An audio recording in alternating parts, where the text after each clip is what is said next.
যে এই সংগঠনের যে লোকটা মনে প্রাণে দিন প্রতিষ্ঠার আন্দোলন করে এবং আল্লাহকে খুশি করার জন্য এই রাস্তায় আছে, নিজের মুক্তির জন্য আন্দোলন করে এবং নিজেকে আল্লাহ দিন বা দিন প্রতিষ্ঠার জন্য বাছাই করছে এটা বিশ্বাস করে, সেই লোকটা সংগঠনের কাঙ্ক্ষিত মান রূপণ মানে বুঝবে এবং এর মাধ্যমে আল্লাহর কাছে নিজের জান আর মালকে সমর্পণ করবে, শপথের তরবারে কাঁধে নিবে এবং নিজেকে দিন এবং শরীয়তের মধ্যে সুরক্ষিত রাখার জন্য সংগঠনের বাইন্ডিংসের ভিতরে নিজেকে অনুপ্রবেশ করাবে, যেন অপকর্ম, দোষ, ত্রুটি, অন্যায় কিছু তার মধ্যে সৃষ্টি হলে সংশোধনের মহা সুযোগ সে গ্রহণ করতে পারে।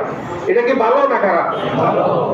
যদি ভালো হয় তাহলে আমাদেরকে বাংলাদেশ জামাত ইসলামী এমন একটা দল, এমন একটা আন্দোলন, যেই আন্দোলনটা যদি চেয়ারম্যান প্রার্থী হব আমাকে তাদের প্রার্থী করেন এটা বললে চেয়ারম্যান প্রার্থী করা হবে না।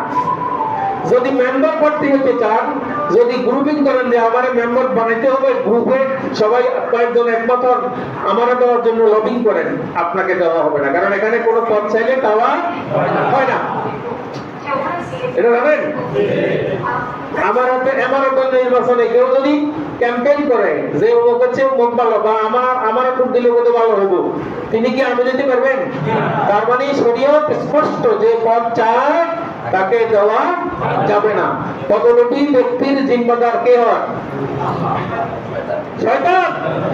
আর যে চায় না যার উপর দায়িত্ব দিতে হয় তার জিম্মাদার কে?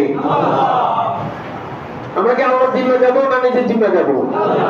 তাহলে জামাত ইসলামের রকম হইতে চাই যে এটা কি?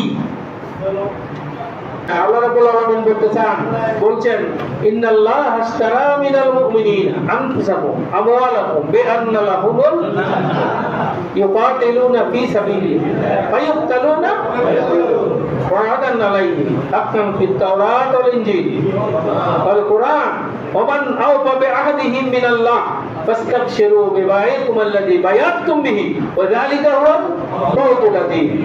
এরপরে বলতেছে এই লোকগুলো কেমন? আত-তাইবুনাল আবিদুনাল হামিদুনাস সাইহুনার রাকিউন ওয়াল হাফিজুনা লিহুদুদিল্লাহ ওয়া বাশশিরিল মুমিনিন। আল্লাহ রাব্বুল আলামিন কি বলেন? আমি মুমিনদের, ওই প্রথমে আমি মুমিন, আমরা নিজেদের মুমিন স্বীকৃতি দিয়েছেন না? মুমিনদের জান আর মাল আল্লাহ কিনছেন কিসের বিনিময়ে? বাজারে 20 টাকার আলু কিনলেন 1 কেজি, আপনারা যার কাছে গেছেন সে 20 টাকার আলু আপনাকে এর ভিতরে ঢুকে দিয়ে দিচ্ছে না? আপনি নোট যদি সঠিক দেন তো নিল, নইলে খারাপ নোট দিলে আমরা বাছাই করে নিব, সে নষ্ট নোট দিলে সেটা নিবে না, নিয়ে গেলে পাল্টাই দেন, ঠিক কিনা? আচ্ছা, এই বিক্রয়টা নগদ হয়ে গেছে, শেষ। কিন্তু আল্লাহ যে কিনলেন, আল্লাহ কি নগদ কিনলেন? এখানে ক্রেতাকে আল্লাহ, আর আল্লাহ কিনলেন বাকিতে, মানে কিনলেন কিন্তু বাকি রেখে গেলেন, ঠিক আছে? কেন? এটাই হচ্ছে আমাদের জীবনের পরীক্ষা। মুমিন হলাম মানে আল্লাহর কাছে জান আর মাল বিক্রি করে দিলাম, কিসের বিনিময়ে? জান্নাত পাইতে হবে, আল্লাহর পরীক্ষা উত্তীর্ণ হতে হবে। সেই পরীক্ষাটা হলো জান আর মালের 2টা পার্ট। এই জানটা এবং মালের 2টা পার্ট। আপনার আমার শরীরের দৈহিক যে বিকাশ, দৈহিক যে অবস্থান, এটা আল্লাহর আইন অটোমেটিক, মানে আমরা বলতে হবে না। 15 থেকে 16, 16 থেকে 17, 17 থেকে 18 করে আপনি 60-70 বছর, যত বছর বাঁচবেন একসময় মরে যাবেন। কোন সময় কি 25 বছরের ঠান্ডা যেতে পারবেন? আর পারবো না, এই যৌবন ধরে রাখবো, আছে? পারবেন কেউ? তাহলে আপনার দৈহিক বিকাশ আল্লাহর আইন মানে না? মানে না। আল্লাহ রোগ দিলে রোগের কারণে যা হয় তাই হয়, মানে দৈহিক সবটা আল্লাহর আইন মানে, এটার জন্য আল্লাহ কোনো পরীক্ষা করবেন না। কিন্তু পরীক্ষা করবেন যে স্বাধীনতা নফসের আপনাকে আল্লাহ দিয়েছে, বিবেকের, আকলের, আল্লাহ এটা স্বাধীনতা দিয়েছেন। আপনি ভালো কাজ, মন্দ কাজ, সিরাতুল মুস্তাকিম অথবা শয়তানের পথ, 2 পথের যে কোনো এক পথ বেছে নিতে পারেন। আল্লাহ কোনো হাত দিয়ে বাধা দেয় না। রওনা হয়ে গেলে সেখানে সামনে কারণে দাঁড় করাই দেয় না, আপনার বিবেক দিয়েই সঠিকটা আপনাকে উপলব্ধি করতে হয়। এই পরীক্ষা আমাদের করা হচ্ছে এই জান আর মাল আমাদের কাছে দিয়ে।